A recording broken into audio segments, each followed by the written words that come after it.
So today, this is our first qualifier, and we're having the privilege of hosting it here at Troost Elementary in Kansas City Public Schools. This is qualifier number 1 for First LEGO League for the Kansas City region. So there are 15 teams competing here today. 4 of those teams are from the Kansas City Public Schools. Okay, so we have Troost, Whittier, Order Star, and Holiday Montessori.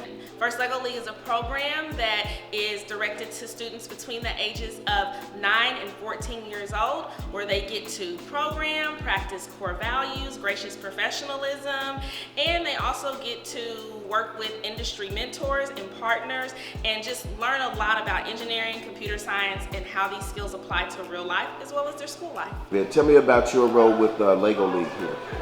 Previously, I worked as KC STEM Alliance's volunteer coordinator for First LEGO. I stepped back from that role this year. However, I am coaching a team and I am hosting today's event here at Troost Elementary School. One of the things that we rely on for an event like this is volunteers. It is an all hands on deck. We need all the humans that we can get. So the main component is making sure that we gather all the people that are here to judge events and support the students in this event who are here to serve as referees. And then the rest is just logistics, that we have a site, a place to host the event, and that we have the people here to support the students. We plan the event weeks in advance, and then also last night a group of people came in and volunteered and we set up for the event. And then we just come here and we're here for the kids all day. Okay, they have a good time.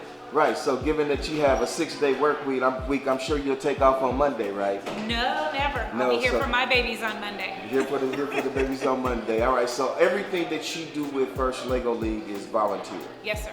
The First LEGO League is an add-on. So the students take chunks out of their day and they come to practice twice a week.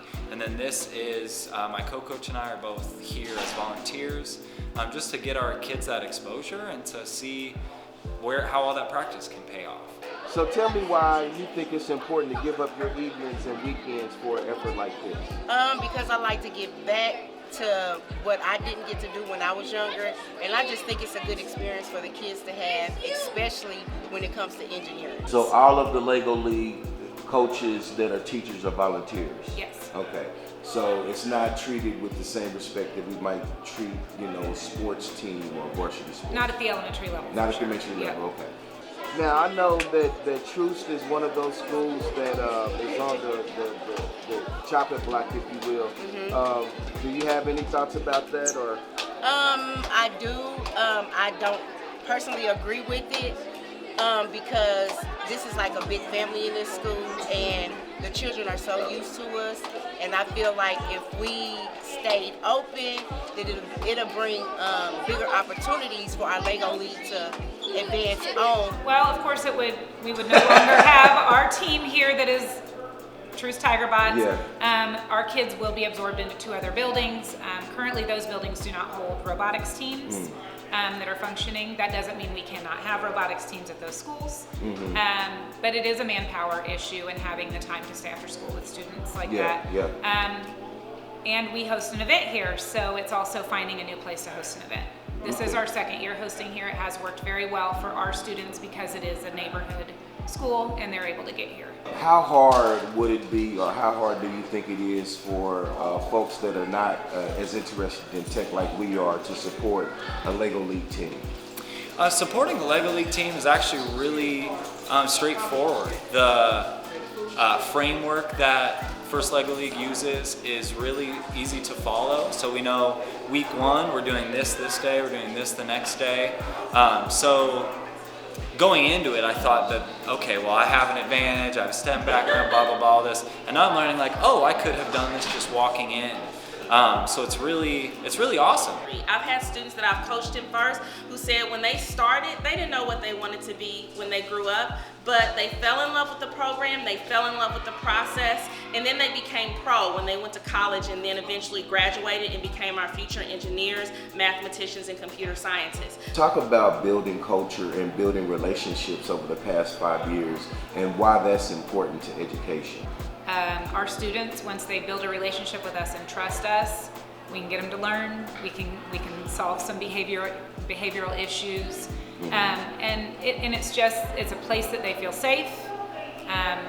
It makes our job easier when we have those relationships with kids year after year. We know where they're functioning academically, we know some history on them. And it just makes for a positive learning environment when students know that they can come to school and rely on the adults that they come to see every day. What 2 or 3 things would you like for people to know about Troost Elementary that you can't see in a snapshot talking about the building, or that we can't see when we're looking at test scores? Our students work super hard. They're super motivated, and Troost is just one big family, and whenever we need anything, everybody leans on each other for everything. So, yep.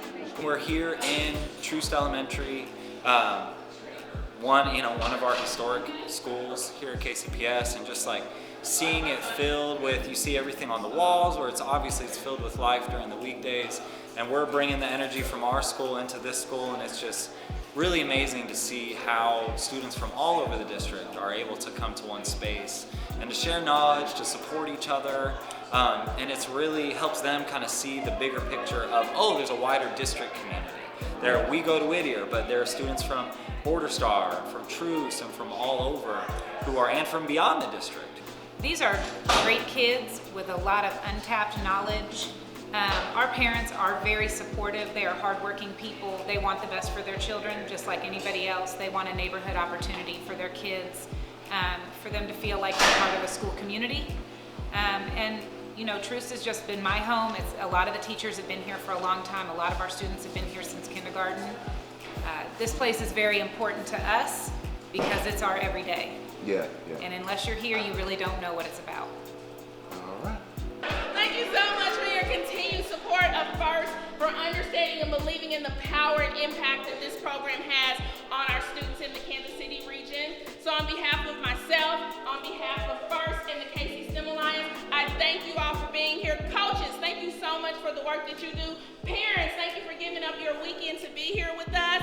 And hey teams, happy robot games. Have a lot of fun.